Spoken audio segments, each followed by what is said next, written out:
If you did not know, May is Zombie Awareness Month. Basically, this group is a group of folks that really are into zombie movies, and this is Zombie Awareness Month because most of the top-selling, quote-unquote, best or highest-grossing zombie movies actually debuted in May. That's kind of why they called it that. And lots of cool stuff, funny stuff is on their website. I'm not super into zombie stuff. I tried to get into The Walking Dead. It got real cheesy for me after a couple of seasons. It was pretty good at first, but I couldn't last. But there's this kind of cool zombie identification chart. The joke is there are crawlers, shamblers, walkers, which is The Walking Dead, runners, and then there's thrillers. I just thought that was so funny. For those of you that are a little older that recognize the Michael Jackson reference, the thriller zombie, because it's its own class of zombie. Now, what I want to do is bring awareness of a different kind to an often overlooked phenomenon called career zombification. You can't find anything about career zombification on the Zombie Society's website, which I was shocked. How could they not go into what it means to be a career zombie? Well, I'm going to bring this to you today, and I hope it does enlighten you. We might be a career zombie if we amble through each workday seemingly aimless, only motivated by base instinct, like got to make enough money to pay the bills, don't want to upset the boss, don't want to get in any trouble, got to get a good evaluation at the end of the year, I got to just keep my head down, I can't get fired. The reasons why we're even in this particular job that we're in are completely unclear to us when we've become a career zombie. We don't really understand the company's goals. We don't care to understand the company's goals. We don't know the mission statement, the vision, the values of the company, could care less. Our career success seems only to hinge on some far off target of having enough money to retire on. And that's basically it. As long as I can save up a little nest egg, they have a matching 401k, I'll just deal with whatever junk is here at work. I just got to get to those, beach chairs in my retirement. I got to retire on the beach someday. If you feel like something is missing in your career, whether it's your aspirations or your energy level when you're in your job today, and you just can't figure it out, you might be becoming a zombie. Maybe you feel like a sense of dread every time you go into work or every Monday morning. This also happens, I think, especially when our career future is out of focus, when we don't understand the why we're doing what we do, why we're going to work. And what's most interesting, I think, and really the main reason why I'm doing this is because we become psychologically susceptible to the influences of all the other factors around us when our why is not clearly identified, or let's just say maybe we've thought of a good why, but we can't really articulate it and don't think about it much. So here's a little science behind this and why I say this. There's many studies been done about this, but one of the more famous ones, I guess, is a study by the University of Southern California's Marshall School of Business, where an experiment was done with loyalty cards at a car wash. These loyalty cards were given to 300 customers. Now, in this experiment, they gave one group of 150 a loyalty card that had 10 spaces on it, but 2 of the spaces had already been pre-stamped. So they got the card with 2 of the boxes stamped already. The second group of 150 got a card that had only 8 open stamps before they get a free car wash, and none of those 8 were pre-stamped, which means both groups of 150 people had to get their car washed 8 times in order to get a free wash. So if you would, in the chat window, if you're willing to take a guess, of the 2 groups, you can just say the left or the right, which group had more people wash their car 8 times to get that free car wash. Okay, so you guys are way ahead of me. We got a couple of rights here, a couple of lefts. Okay, we got a right, another left. Okay, a left, another right. The one with 2 free washes. Tom, he didn't want to say left or right. Way to go, Tom. You stand out, brother. Right, left, right. Okay. Well, interestingly, since we do have a pretty interesting mix here, quite a few lefts, but also quite a few rights, it's the group on the left, the one that already had 2 of the 10 punched out. The reason why is what the whole study was designed to demonstrate. It's because of an effect known as the endowed progress effect. This is a psychological effect. When people feel that they've made some progress toward a goal, they become more committed to continuing their effort or even increasing their effort in order to reach that goal. This is what we can refer to as, and I want the kind of the weight of what I'm about to say to land on us. This is what we refer to as nonconscious goal attainment. Non-conscious goal attainment. That means these marketing folks have tricked our brains into wanting to go get a thing done. In the example of the car wash, the people didn't realize that they were primed to pursue more car washes. The group on the left, their cars weren't dirtier than the group on the right, and yet they pursued and achieved way more. I think the number was 187% more, something like that. Yeah. So we become, as JB wrote, we become zombies to get the free stuff. We don't even know that we're doing it really.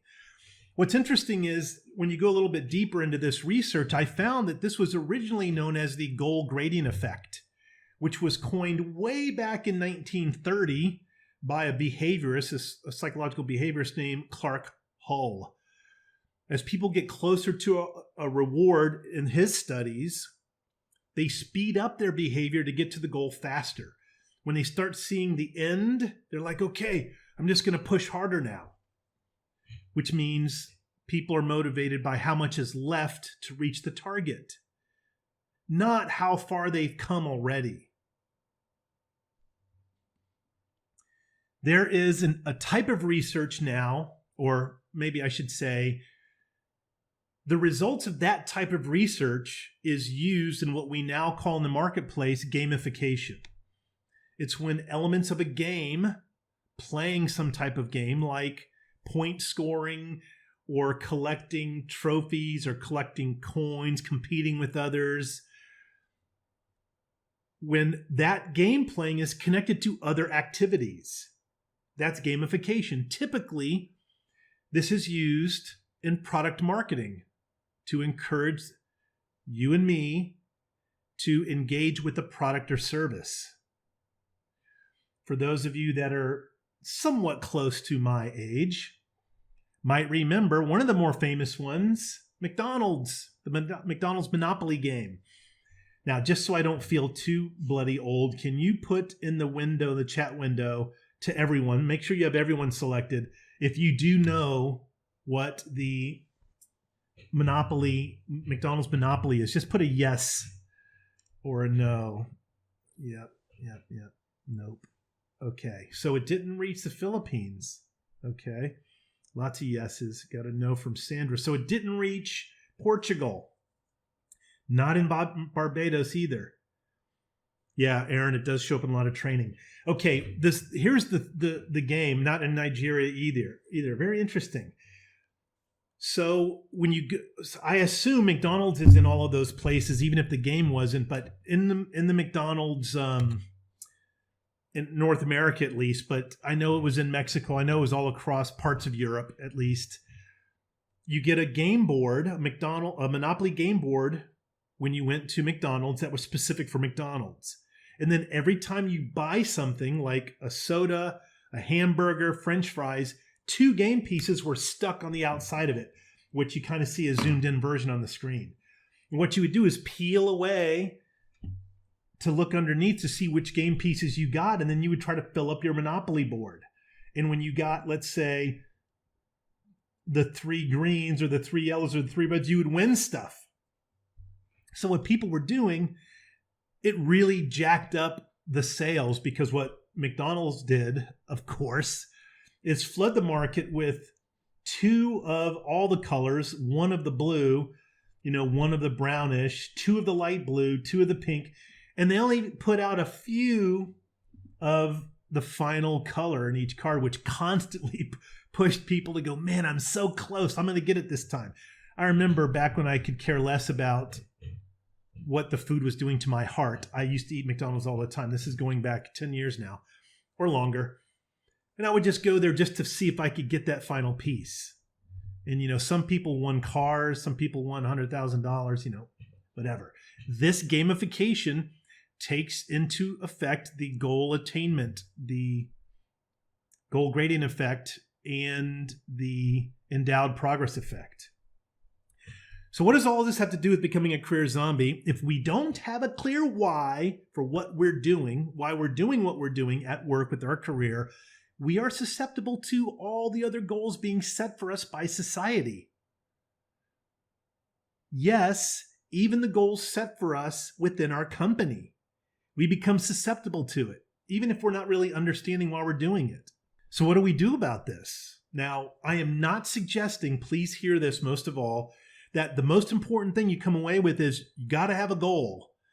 No, because some people just pick a target just to say, hey, I've got something to focus on now. At least I have a focus. We don't want that. I say this because I really am big on efficiency. And in my personal opinion, if we just pick any old goal, one that we've heard other people have in their career, like I've always admired them because they had that kind of goal and we're just like, that's going to be my goal. It could lead to spending a lot of time on something that is really not that meaningful to you, which is the most important thing. If we can't find meaning in it, that's when we become a zombie. And when we don't have goals and we're walking around, meaningless, there's a lot of other psychological influences that are working on us right now, unconsciously, so that we obtain those goals defined for us non-consciously. We're not aware of it. And it's constant, it's everywhere, especially now that everything's digital and online. That Monopoly game is still online. The McDonald's Monopoly, you can do it online still. Of course, you probably guessed, you're way ahead of me, that my suggestion is to always turn to Jesus for guidance. It is him and his wisdom. I don't know if you noticed there's a little zombie in this photo. I did have fun making that little guy. Oh boy. I can't help myself sometimes. I took the time to color him as the same colors as the sheep. Yep, he's on the right, Emmanuel.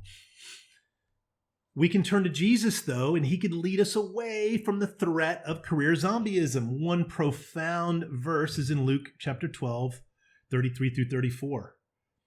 Sell your possessions and give to charity.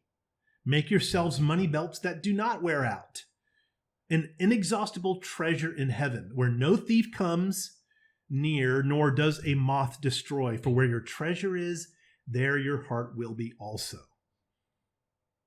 Man, to me, this is the solution. We focus on a treasure that's way off in the distance eternally. That's where we start in my mind. If you're, becoming a zombie or think you're already a zombie, this is, I think, the perfect place to start. And I'd love to hear your thoughts on it during the Q&A.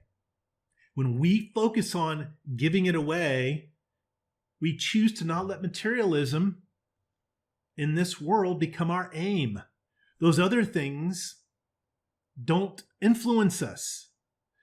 This is the road to create lasting treasure, way beyond this realm, this earthly realm, this tent that we live in. This is where we build something that can't be taken away.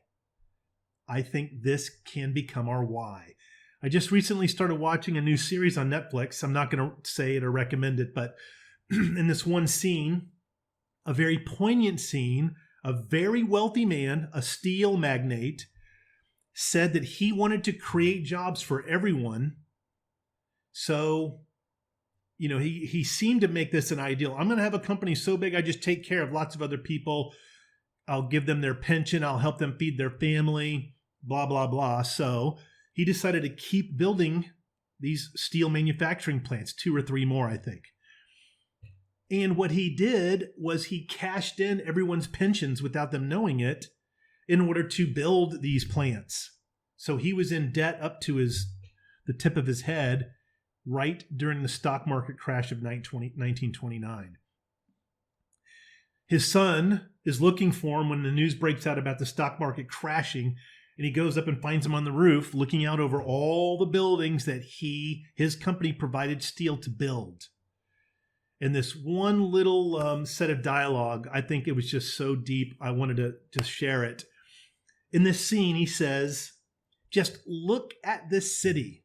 Our steel runs through all of it. We built something here. We made something."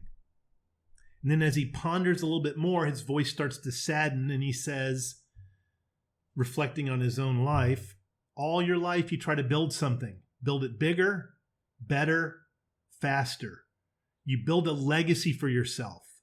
And then one day, it turns out that you've been building your own box, and you're the only one inside of it.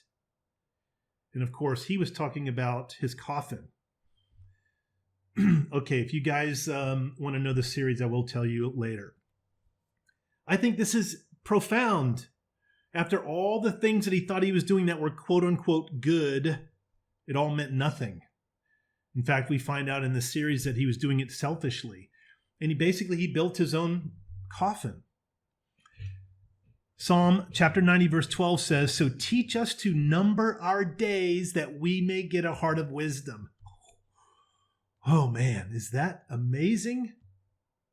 Number your days and it will give you wisdom. So if you didn't know, on average, we're all given about roughly 27,375 days. That's about 75 years. That's what we have. We're just a mist on this earth.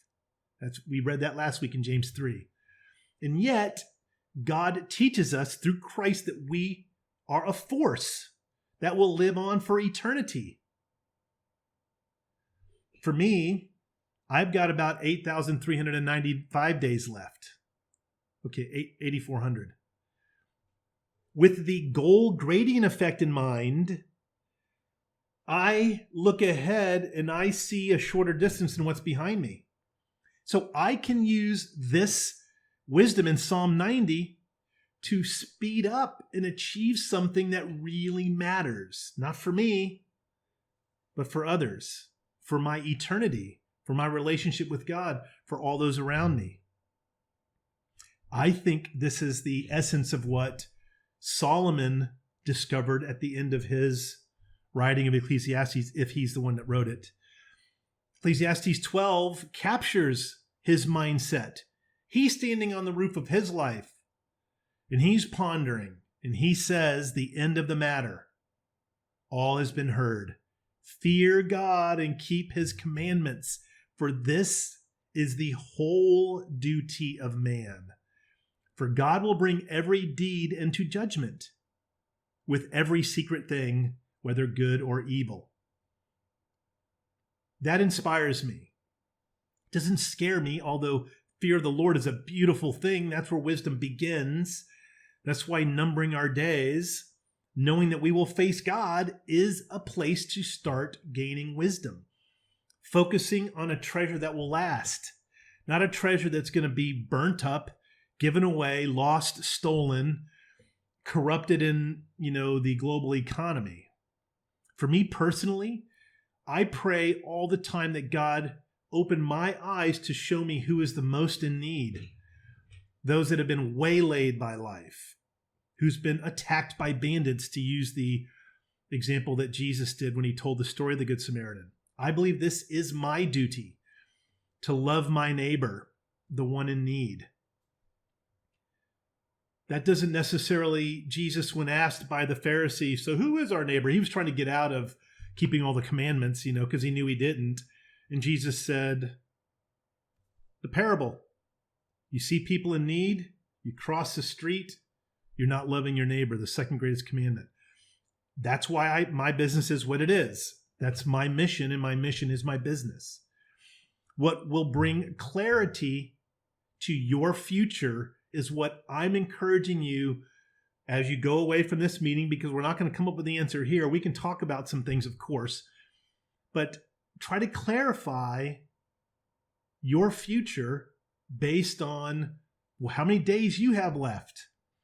Map out a plan that will last way beyond your earthly shell on this earth. That's my recommendation. That's what I recommend we spend time doing if, when we go to work, we have that zombified feeling. If it's aimless, if we don't really care what our company's doing, why it's doing it, we're just there to make money. That's going to set us up for being influenced by everything else. But the thing that keeps me focused most is knowing what my future is for, why I'm building eternally what I'm doing here in the present. Back in March of 2020, I did a video called "This is Why You Hate Your Job." It's in the same spectrum of what we're talking about now, kind of zombieism, but it's focused on relationships with our boss. So I come at it from a different angle, but I focus on what's called employee engagement. Why we're not fully engaged at work. I recommend it. It's a short video, 4 or 5, 6 minutes, something like that. I recommend you go and watch it. Thanks for watching. Please like and subscribe for 2 new videos each week. Tell me in the comments below about your career situation, and I'll make a video for you with a shout out. You can also become a member at Motivationeer.com. Your career is not just a way to make a living, it's a way to transform the world.